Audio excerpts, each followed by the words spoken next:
Hey everyone, and thank you so much for joining us on this very special edition of the Director's Chair, where we have an exclusive with Kentucky Director Tory Jones. So everybody, welcome him, please. If you don't mind, I'm going to go ahead and just get started with it. Tell us a little bit about yourself and how you got your interest in movies. Well, I've always been interested in movies from a young age. I would say my earliest memories are about 4 or 5. I would run around with a video camera in my hand, so I've always grown up with a fascination and love and appreciation for movies. Every kind of movie, really, but that was a big part of my childhood. My parents I had bookshelves of movies and movies and movies, so it's just sort of always been there since the beginning. Gotcha. Well, with such a deep love of movies, what's your favorite film genre and why? My favorite genre would have to be the horror genre, and subgenre I would say probably slasher genre. That's just something I grew up on. I grew up on love for the Michaels and Jasons and Freddys and stuff like that. So I've always gravitated towards that kind of movie. That may be fucked up to some people, but it's just that genre really appealed to me growing up, and I unhealthily embellished myself in it growing up. So really, that's my favorite genre. Not afraid of a good scare. No. Now, with you being a director, I'm sure you look at everything in a completely different way than the average person does, especially movies. So when you watch a film, who are some of your favorite filmmakers that you think have had an influence on your own filmmaking? I have a deep love for like 70s exploitation movies, going back then to Wes Craven with The Hills Have Eyes and Serpent and the Rainbow and Last House on the Left, stuff like that. I grew up loving those movies. Texas Chainsaw. So I have a deep love and appreciation for the look and feel of those movies, the dirty, almost saturated, washed out look with everything. I don't like anything that's too clean or anything like that. So Wes Craven back then was a big thing for me, and then most recently I would say Rob Zombie is my absolute favorite director.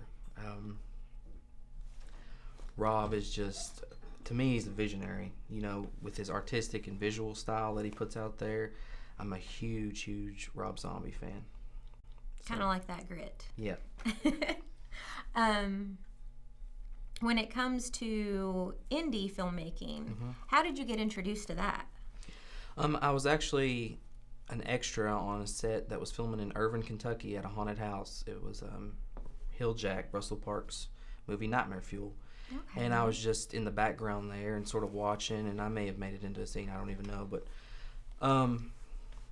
actually, Michelle Perkins' daughter, Kayla, was an actress then, and Michelle ended up getting me involved in independent film. And I did a little shitty fan film to Halloween back in 2009, and she helped me on that. But Michelle really opened the door to get me there and get me involved in this world that I didn't even know existed. There was back then everybody was making independent films in Kentucky. It was crazy. Awesome. So that's sort of how I got involved. Okay. Well, when it came to you actually getting into independent filmmaking yourself, obviously Michelle played a big role in that. Did you find it pretty easy to get support from other indie filmmakers? Yeah, I mean, once I got into it, I was just blown away by the amount of people. I was like, shit, this is a thing. I could actually do this. Up until then, it was horrible backyard home movies, with right. little camcorder. But once I got involved, everybody was just fully supportive.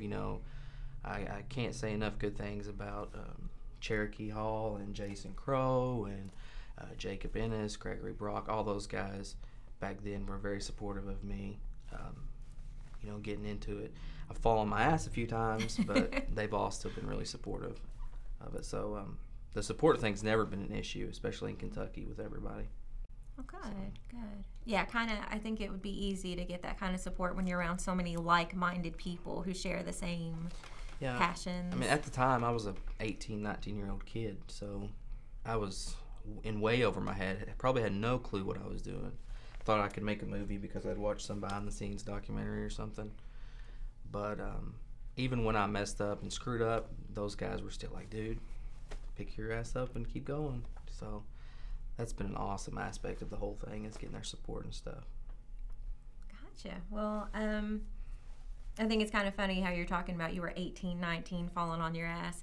But now you have a film that is making some noise in the independent horror scene right now. Why don't you tell us a little bit about that, The Wicked One? The Wicked One is basically the movie I've always wanted to make. I made one feature before this called The Killbillies, which is out there. You can see it. It's brutal. But The Wicked One is probably the movie I wanted to make since I was a kid. Growing up a fan of slasher movies, like I said earlier. It's a throwback to those 70s, 80s horror movies.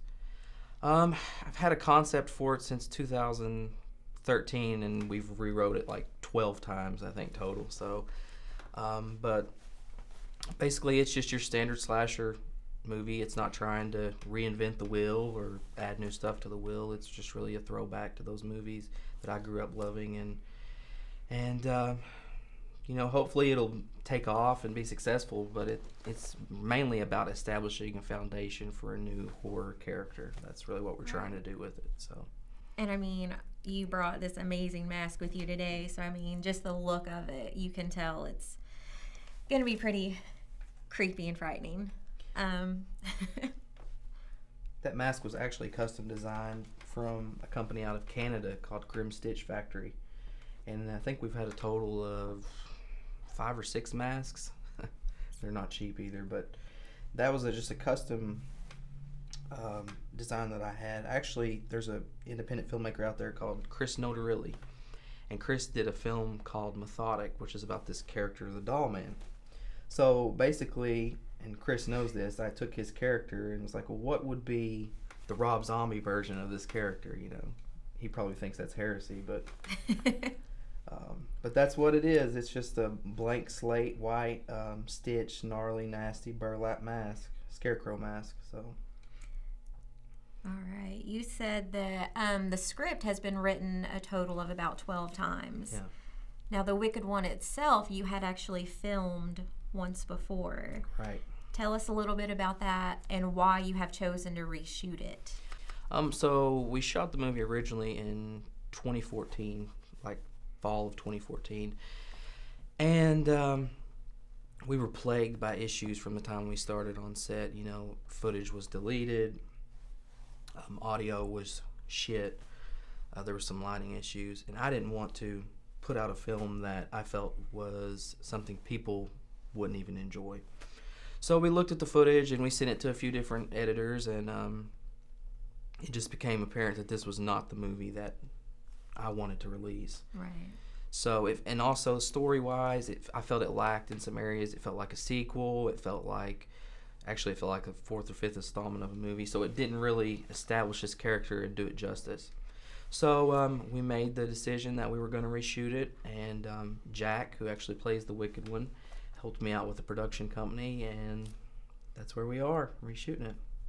Now, with this time around, you will be working with Studio 605, based out of Cincinnati. Mm-hmm. Tell us a little bit about them and your relationship with them and how you think that's going to work with this reshoot. Working with Studio 605 has been phenomenal thus far. Like I said, Jack was brought on to be the Wicked One in the movie, and he is actually a co-owner of Studio 605. Okay. So Jack and Roman came down and had a small role in the first one, and Jack sort of said after everything fell through, well, why don't you get Studio 605 to produce it?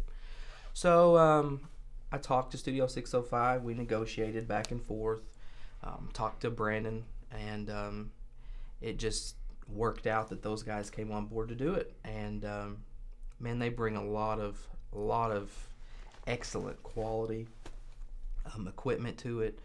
Those guys are just above and beyond anything I could ask for the film. You know, I worked really close with Roman on it, but everybody, you know, Roman, TJ, Jack, Brandon, Stout, Cameron, you know, everybody, Derek, everybody up there has just been phenomenal to work with. So they have a lot of excellent equipment. We've done some test shoots that have looked awesome, And I think the big thing is that they actually care about the project. They want to see it done as much as I do. They want this film to be a success. They're treating it as their own film, and those guys have grown leaps and bounds from their first film. Their work's out there to see, from Campground Woods Within, Campground the Requel. They've done fan films, so they're just awesome to work with. Okay, it sounds like you'll be able to get the look you're going for with the Wicked one. Yeah. Okay, so we've spoken a little bit about you being the director and what you want to bring to the film, and we've talked a little bit about Studio 605. Tell us a little bit about the cast. You've mentioned Jack Norman, who of course is the title character of the Wicked one. Tell us a little bit about him and what he's doing to bring this character to life. Well, Jack I actually met through some other filmmakers out of Indiana called Dan and Tom. They're with H&M Films, and they actually referred Jack to me back then, and I wanted this big, tall, imposing character to play, big, tall, imposing actor to play this character. So met Jack, we talked back and forth. He didn't have a beard then, so he grew his beard out. So he did that just for the film? Yeah, and now he's obsessed with it and combs it and all that weird shit. Jack is about close to 7 foot tall. He's obsessed with Halloween and that genre too, slasher genre. And it was just a natural fit. His movements, the way he moves, he takes it so serious, and he's played about every masked killer that you could possibly think of for him to play. On top of Jack, we have just an extremely talented cast. Of course, yourself is involved in the film. Katie Stewart, award-winning actress. She plays our lead, and our other leads are played by Dale Miller, who is just an awesome stuntman, awesome actor, pleasure to work with, and Cheyenne Gordon is actually our other lead. This will be Cheyenne's first leading role. So I have a very talented cast. Everybody brings something different to the table. But I'm looking forward to working with all of you guys in about a week. So I know, it's crazy. Yeah. Less than a week from right now where we're sitting, so yeah, kind of surreal. Well, you've mentioned us. Have you had any larger named celebrities express any interest in the project? Yeah, I mean, from the beginning, there's been an interest. It's made more noise than I thought it would, which is humbling and stuff. But there's been some bigger names reach out wanting to be involved in the film. So they contacted you themselves? Yeah. Budgetary constraints, though, I couldn't do it. I wish I could have. But, I've had some people that may have played Jason more than once that wanted to be in it, and some people that may have played Michael Myers want to be in it, and just people that I would love to work with. Like I said earlier, I will say this, my favorite director, like I said earlier, is Rob Zombie. I've had several people that worked with Rob that have just either commented on the film, wanted to be a part of it, and not having the budget to do that because it's very low budget. It's a nightmare for me. It's devastating, but it's got to be pretty amazing to have people who have worked with your favorite director want and express interest to work with you. Yeah, it's like I said, it's humbling. I'm very appreciative of it. I wish I could have got them involved and on board for it, but the interest has been there. Hopefully this will be a success, and maybe that'll open the door for the future to work with those guys. So with them having heard about you in the film, obviously they've heard, bits and pieces. Can you share any of the plot or any of the details about the film right now? Or the film is, like I said, it's very cut and dry. It's not overly difficult. Basically, a group of friends go back to our lead character, Katie Stewart's family estate for an event called Wicked Fest, which is a Halloween-themed event, and they go back at the same time. This crazy man has escaped from an institution, and his farm is right there, close, and he ends up coming back, and then shit hits the fan, and everybody starts dying in horrible ways. So that's basically it. It's your average 70s, 80s slasher movie, going back to it. So now, with this being a horror film, what can people expect from it from the stance of violence? it be realistic or over the top? Yeah, I'm not big on the whole. There is one thing that's in there that I'm just like, fuck. But that was a deal we made with somebody to have that in there for a sponsorship. But other than that, all the violence is very just real and brutal. I didn't want anything to be like, there's no Saw type shit or there's no Hostel type shit. It's very, what is a guy with a knife gonna do? Right. So that's what it is. That's how the kills are, except for yours. But we won't go into that. But all the kills are very just, realistic. I wanted to stay as true to it as what would really happen if a guy with a knife came to a farmhouse and started making his way through all these people. And that's what makes it scary. Yeah. When you look at it and you think that could really happen, when it's over the top and you're like, that's not gonna happen. When you could see something and you could see yourself in that. Yeah. So I think that's gonna strike a chord with a bunch of people. Hopefully, yeah. As far as the tone of the movie goes, what exactly are you trying to go for with it? A lot of people have asked me that, and I give them the same answer. Like I said earlier, the 70s exploitation movies, I don't want it to, there's comedy in it, comedic relief, I would say, but the tone is very serious. Once stuff starts going bad, it continues to go bad. It's a very serious horror film. So I didn't want it to be like newer movies like Hatchet or something like that it's all comedy and then very little horror. So the tone is very, very serious, very dark, very gritty, very raw, brutal at times. So that's the tone we're going for and shooting for. My first film, Kill Billies, I aimed for that, and for some reason it ended up very comedic, and that's not, I don't want to do that again. So hopefully this will be as brutal as I see it in my head being. Well, you've had that learning experience, so I'm sure that'll come into play a lot. Well, now that you have shared with us your intentions for the movie, the tone, the cast, the look you're going for, and I'm sure you've sparked a lot of interest with people, what are your release plans? Well, myself and Studio 605 have discussed that. The goal is to get DVD distribution. That would be awesome. We've had some people interested in that, but we haven't really, went forward with it yet. But anyways, that's the goal. If that doesn't work out, we might have to self-distribute.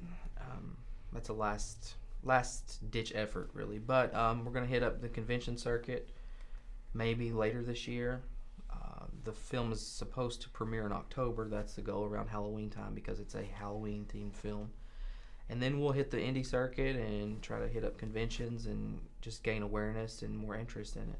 All right. So you guys are hearing that here first. If you have an interest in it and you would like to meet him or the cast or hit up some conventions later this year possibly. Yeah. With regards to Jonestown Films, what are your future plans for your production company? Like I said, the goal is to really develop a style that is the style I grew up loving, the raw, gritty films. This right now, I'm focused on this, getting this out there, gaining awareness, getting some steam behind it. But as far as what's next, my evil brain is working already, and hopefully we'll start on something 2018, 2019 with the next film. I don't know if it'll be a slasher movie or a horror movie. Maybe a little bit of horror, but it's a crazy, completely psychotic plan for a movie that I want to put out there. If you're a fan of like Mad Max and stuff like that, that's sort of what we're going for with the next film. So you're trying to branch out, get a feel for all different genres in your filmmaking. Yeah, as long as that look that I want to keep is there, the very washed out look with everything.